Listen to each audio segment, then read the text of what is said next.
আসসালামু আলাইকুম। আশা করি সকলে ভালো আছেন। ম্যাটেরিয়াল টেক্সের পক্ষ থেকে আপনাদের সবাইকে স্বাগতম।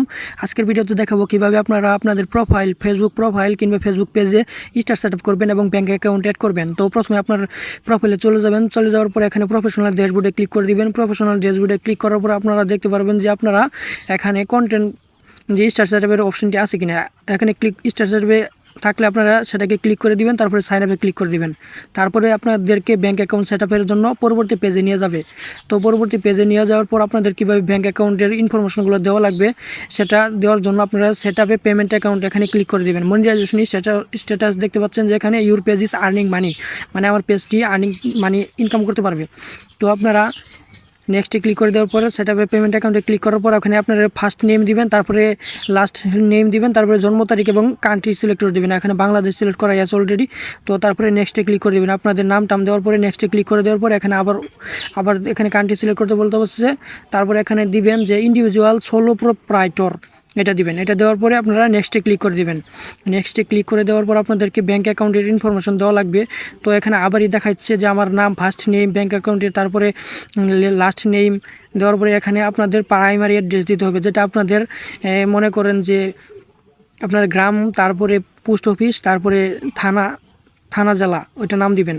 তারপরে এখানে দিবেন সিটি হচ্ছে আমার মনে করেন যে আমার ময়মনসিংহ সিটি, কিন্তু আমার ময়মনসিংহ সিটি এখানে ফেসবুকে নেই, এই জন্য আমি ঢাকা ডিভিশন দিয়ে দিচ্ছি। তো জিপ কোড দিতে হবে, আপনার অবশ্যই জিপ কোড দিয়ে দিবেন। তারপরে আপনার মোবাইল নাম্বারটি দিয়ে দিবেন। আপনার যে মোবাইল নাম্বার দিয়ে ব্যাঙ্ক অ্যাকাউন্ট খোলা আছে ওই মোবাইল নাম্বারটি দিয়ে দিবেন। ইমেল দিয়ে দিবেন। আপনার যেটা আপনার সবচেয়ে ইম্পর্টেন্ট ইমেল ওইটা দিবেন। তারপরে টেক্সট আইডেন্টিফিকেশন নাম্বার মানে টিন সার্টিফিকেটের নাম্বারটি এখানে দিয়ে দিতে হবে। টেক্সট আইডেন্টিফিকেশন নাম্বার মানে টিন নাম্বার। তো যারা টিন সার্টিফিকেট খুলেন নেই, কীভাবে খুলতে হয় সেই ভিডিও যদি আপনাদের প্রয়োজন হয় তাহলে অবশ্যই কমেন্ট করে জানাবেন, আমি আপনাদেরকে সেটাও দেখিয়ে দিব। খুবই সহজ, মাত্র 2-3 মিনিটের মধ্যে আপনারা টিন সার্টিফিকেট বানিয়ে ফেলতে পারবেন।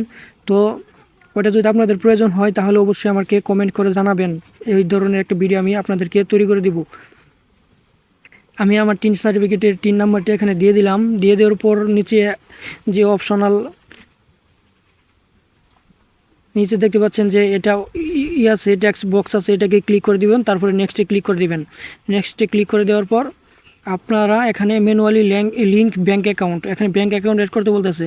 তো আমি ব্যাঙ্ক অ্যাকাউন্ট এড করবো। আর এটা লিঙ্ক পেপ্যাল অ্যাকাউন্ট, আমি পেপ্যাল অ্যাকাউন্ট আমার নেই, এই জন্য আমি ব্যাঙ্ক অ্যাকাউন্ট এড করবো। তো ম্যানুয়ালি লিঙ্ক ব্যাঙ্ক অ্যাকাউন্ট, এটার মধ্যে ক্লিক করে দেওয়ার পর আমার এখানে ব্যাঙ্কের অ্যাড্রেস দিতে বলতেছে। Bank account holder name, bank country কোন দেশে, জন্ম তারিখ, প্রাইমারি অ্যাড্রেস অলরেডি অ্যাড করা আছে আমার। সব কিছু উপরে যেগুলো আছে ওগুলো অলরেডি অ্যাড করা আছে, আমরা অ্যাড করে আসলাম।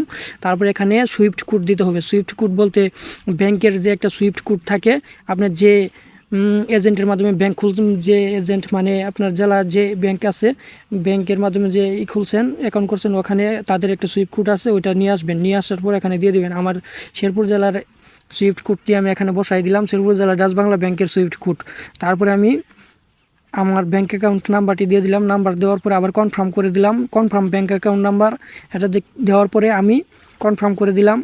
দেওয়ার পরে লিঙ্ক পেমেন্ট মেথড, এইভাবে আমি আমার অ্যাকাউন্টটি অ্যাড করে নিতেছি। তো আপনারাও খুব সহজেই এইভাবে আপনাদের স্টার সেট আপ করে নেবেন। স্টার সেট আপের পরে আপনারা ব্যাঙ্ক অ্যাকাউন্টটা অ্যাড করে নেবেন। তো এখানে text verification information add your text information, মানে টেক্সট ইনফরমেশন অ্যাড করতে বলতেছে। এটা মনে করেন যে এখানে ক্লিক করে দিবেন। ক্লিক করে দেওয়ার পর আপনাদেরকে এখানে ক্লিক করে দেওয়ার পর টেক্সট ইনফরমেশনে ক্লিক করে দেওয়ার পর নতুন করে ইনফরমেশন অ্যাড করতে বলবে। অবশ্যই আমরা পরে মানে সবার আগে আমরা অ্যাড্রেস কিন্তু আমরা টেক্সট ইনফরমেশন কিন্তু অ্যাড করে দিচ্ছি, এর জন্য আর কোনো প্রয়োজন নাই নতুন করে অ্যাড করার। ধন্যবাদ।